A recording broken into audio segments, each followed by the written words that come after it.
అరే ఇదేరా మా తాత గెస్ట్ హౌస్. ఇక్కడనే ఆయన అన్ని రాసలీలలు చేసేది. మా నాన్న అందుకే ఈ పొలం కాడికి పంపదురా మా తాతను. వెదర్ మాత్రం గుద్దా అడుగుందిరా. ఇగో సిగరెట్ దాగా ఒకటి.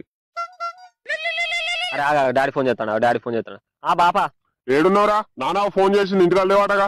ఇగో తాత పొలం కాడికి వచ్చిన మన గెస్ట్ హౌస్ చూసినావు తాతది. మన గెస్ట్ హౌస్ అన్నాడగా ఇది. వేండు తాత ఎటో వేండు మీ ఇంటికి వచ్చిన. పోతే లంజ తిరుగుడు తిరగకరా. ఊరు అసలే మంచిది కాదు. బట్ట కాల్సి మీదేస్తారు. విన్నావా? మంత్రాలు మన్ను దుబ్బా అని చస్తారా ఎప్పుడా ఊళ్ళే. ఎవరేమిచ్చినా తీసుకోక బయట మందులు మాకులు పెడతారు. తాతలు ఇంట్లోనే తిను. విన్నరా? బయట అసలే తినకూరి. బాబాయిలు ఇచ్చిన, పిన్నిలు ఇచ్చిన, అత్తమ్మలు ఇచ్చిన, ఆంటీలు ఇచ్చిన. అరే మీ తాత లోపల ఉన్నట్టున్నారా? సరే ఆగే డాడీ నేను మళ్ళీ చేస్తాను.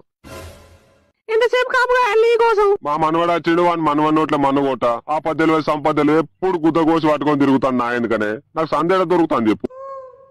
ఏదో తేడా తెంగుతుంది మా ముసలోడు మళ్ళీ బట్ట వరిసిండేది కింద. సరే గాని బట్టలిప్పు. ఎత్తుకుంటా